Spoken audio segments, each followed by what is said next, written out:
राधे कृष्णा मित्रों, आज है कामिका एकादशी। कामिका एकादशी के दिन यदि आप व्रत रखते हैं तो बहुत अच्छी बात है, और यदि नहीं भी रखते हैं तो आज के दिन आपको इस पाठ अवश्य करना चाहिए या इस कथा का श्रवण करना चाहिए। कामिका एकादशी के दिन भगवान विष्णु की विधिवत पूजा व कथा के पाठ करने से मनुष्य को बहुत ज़्यादा लाभ प्राप्त होता है।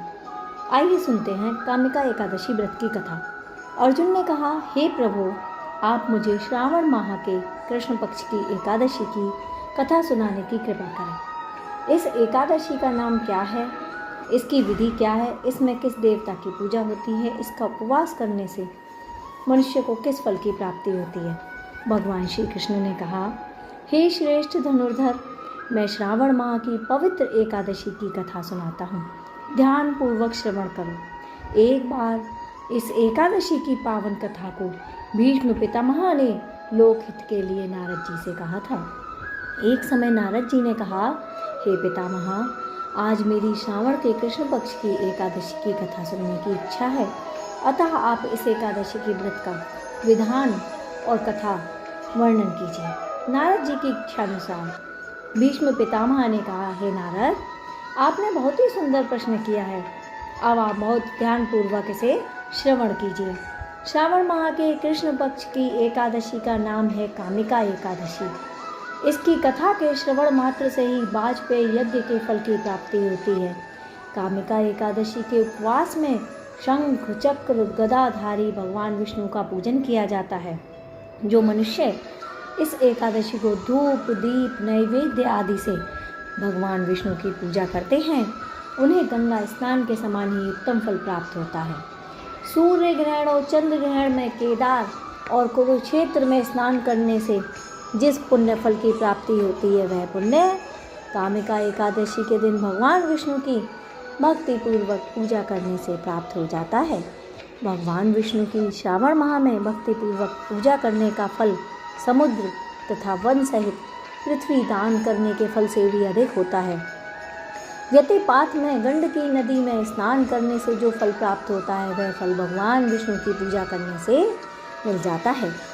संसार में भगवान की पूजा का फल सर्वाधिक है, अतः भक्तिपूर्वक भगवान की पूजा न बन सके तो श्रावण माह के कृष्ण पक्ष की कामिका एकादशी का उपवास करना चाहिए।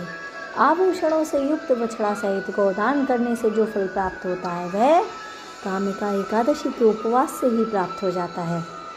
जो उत्तम द्विज श्रावण माह के कामिका एकादशी का उपवास करते हैं, वे भगवान विष्णु का पूजन करते हैं, उनसे सभी देव, नाग, किन्नर, पितृ आदि की पूजा हो जाती है। अतः जो भी पाप से भयभीत हो, उस व्यक्ति को विधि विधान से ही इस उपवास को करना चाहिए। संसार सागर तथा पापों में फंसे हुए मनुष्य को इससे मुक्ति के लिए कामिका एकादशी का व्रत करना आवश्यक है। कामिका एकादशी के व्रत से सभी पाप नष्ट हो जाते हैं। संसार में इससे अधिक पापों को नष्ट करने वाला कोई भी अन्य व्रत नहीं है। हे नारद जी, स्वयं भगवान ने अपने मुख से कहा है कि मनुष्य को आध्यात्म विद्या से जो फल प्राप्त होता है, वह उससे अधिक फल कामिका एकादशी का व्रत करने से मिल जाता है। इस उपवास को करने से मनुष्य को ना यमराज के दर्शन होते हैं और ना ही नरक के कष्टों को भोगना पड़ता है। वह स्वर्ग का अधिकारी बन जाता है। जो मनुष्य इस दिन तुलसी दल से भक्तिपूर्वक भगवान विष्णु का पूजन करते हैं, वे इस संसार सागर में रहते हुए भी इस प्रकार अलग रहते हैं, जैसे मानो कमल का पुष्प जल में रहता हुआ भी जल से पृथक रहता हो। तुलसी दल से भगवान श्री हरि का पूजन करने का फल एक बार स्वर्ण तथा 4 बार रजत दान के समान ही माना जाता है। भगवान विष्णु रत्न, मोती, मणि आदि आभूषणों की अपेक्षा तुलसी दल से अधिक प्रसन्न हो जाते हैं। जो मनुष्य प्रभु का तुलसी दल से पूजन करते हैं, उनके सभी पाप नष्ट हो जाते हैं। हे नारद, मैं भगवान की अति प्रिय श्री तुलसी जी को प्रणाम करता हूँ। तुलसी जी के दर्शन मात्र से मनुष्य के सभी पाप नष्ट हो जाते हैं तथा शरीर के स्पर्श मात्र से ही मनुष्य पवित्र हो जाता है। तुलसी जी को जल से स्नान कराने से मनुष्य की सभी यम यातनाएं नष्ट हो जाती हैं, और जो मनुष्य तुलसी को भक्तिपूर्वक भगवान के श्री हरि चरणों में आप अर्पित कर देता है, उसे मुक्ति प्राप्त हो जाती है। अतः इस एकादशी को रात्रि को जो मनुष्य जागरण करते हैं तथा दीपदान करते हैं, उनके पुण्यों को लिखने में चित्रगुप्त भी असमर्थ है। एकादशी के दिन जो मनुष्य भगवान के समक्ष दीप प्रज्वलित करते हैं, उनके पितर स्वर्ग लोक में अमृत का पान कर लेते हैं। भगवान के समक्ष जो भी मनुष्य घी या तिल के तेल का दीपक प्रज्वलित करता है, उसको सूर्य लोक में सहस्त्रों दीपकों का प्रकाश प्राप्त होता है।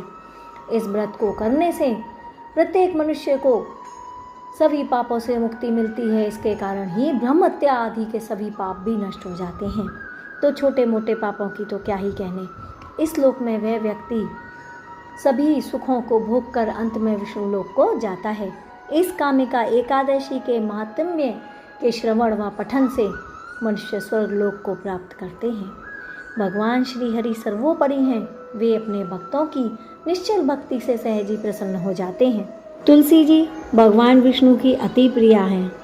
भगवान श्री हरि हीरे, मोती, सोने, चांदी से बिल्कुल भी प्रसन्न नहीं होते हैं। जितनी की प्रसन्नता उनको तुलसी दल के अर्पण मात्र करने से ही हो जाती है, जिसका कि आपको भी अत्यधिक फल प्राप्त होता है।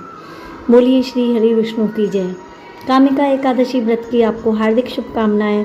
आपका दिन शुभ हो। Radhe Krishna. Thank you so much for watching.